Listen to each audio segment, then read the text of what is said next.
For this part of the lesson, you will need a ruler, a pencil, scissors, and your designs from last week. You'll also need 2 different colours of paper, white and black are best. Carefully fold your first colour down the middle vertically. It should fit exactly on one side, one half of your other colour, so do this accurately. Unfold it and cut it in 2. You'll only need one half, so throw one side away and put the other side down on your second colour as shown. Now carefully start sketching out the eye that you chose from your designs last week. Cutting the eye out is tricky, so watch carefully. It needs to be symmetrical in order to cut it out the way I'm going to show you. Carefully fold it in half, only where the eye is, not the whole way down the page. You may notice that it's not entirely symmetrical, so you can fix this now.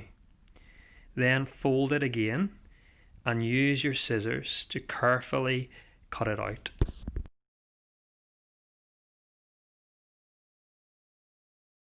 This next bit is tricky to describe, so you're probably better just watching. I'm taking the side that I've cut out, so it's got a hole now for the eye, and I'm putting it on one side of the page. The part that I cut out, the eye, I'm putting on the other side of the page. But there are other elements that I cut out too, and I've reversed them. As you can see, this method is called counterchange. Hopefully by looking at it, it makes sense. Okay, now for the nose. My original nose design has 2 pieces, but I'm not going to see these 2 pieces unless I separate them. So when I'm drawing it on my face, I'm going to create a small gap like so. That means I can cut it out in 2 pieces.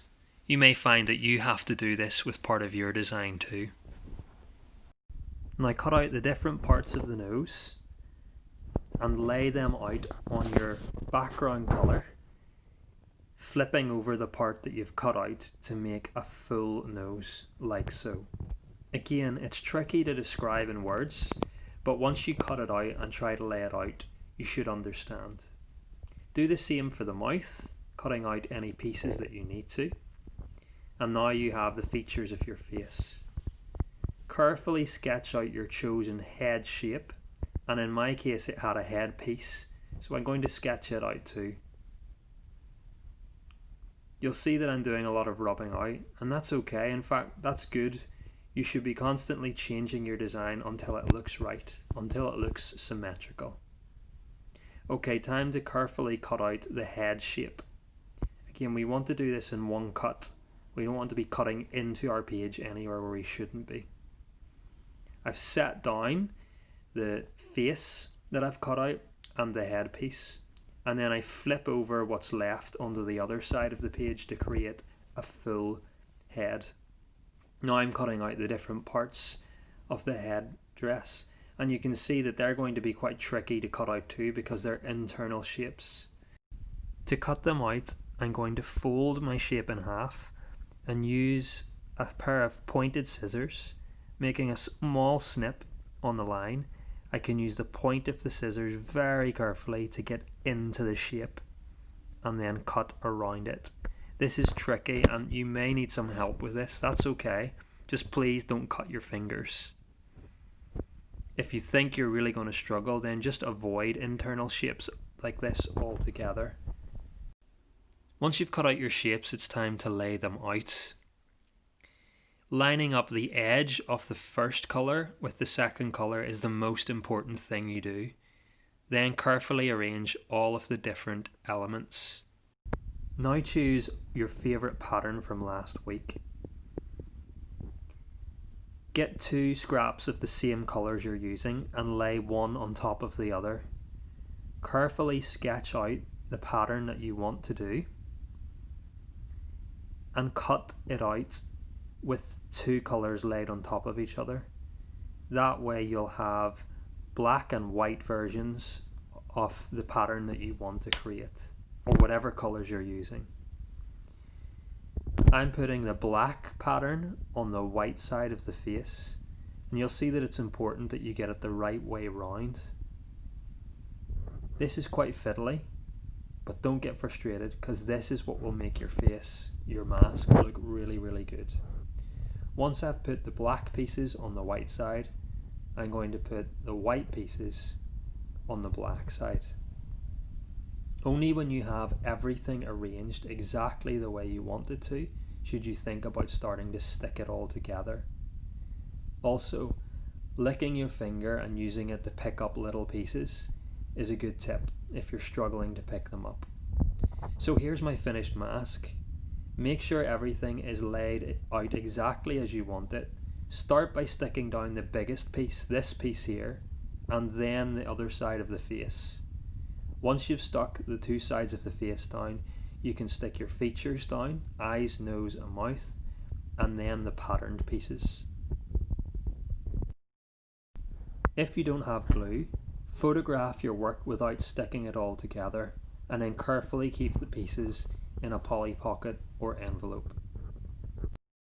This part of the video is part 2 of the 3D masks. I hope you've been collecting some recycled materials. You'll need some PVA glue, or if your parents happen to have some, wood glue is even better and stronger for this. A pair of scissors will come in really handy. Other things like a steel ruler might be useful as well. Put together the different materials that you've collected in front of you and start thinking about how you might rearrange them. Don't stick anything down now, just play about with them. I'm putting these materials down to see if I can make some sort of face shape. Perhaps I could wrap the tabs around the ring, or maybe I could use the back instead of the front. It's all about playing with the materials you've got to see what looks best. Parcels and packaging that's flat is really useful. You can cut shapes out of that if you need.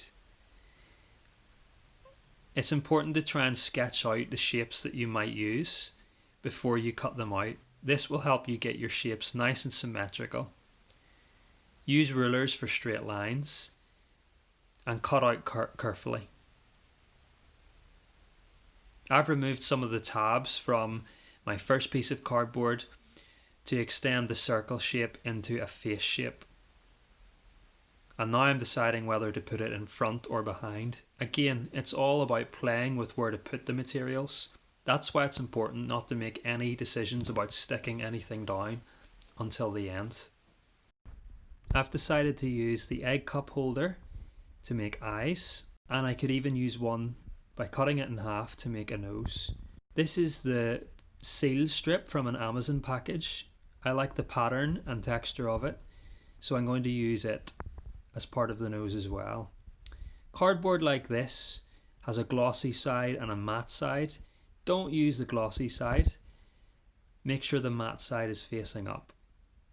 Sometimes packaging has some interesting shapes cut out of it already, and so you can use that to add texture to your mask, even if it's very thin.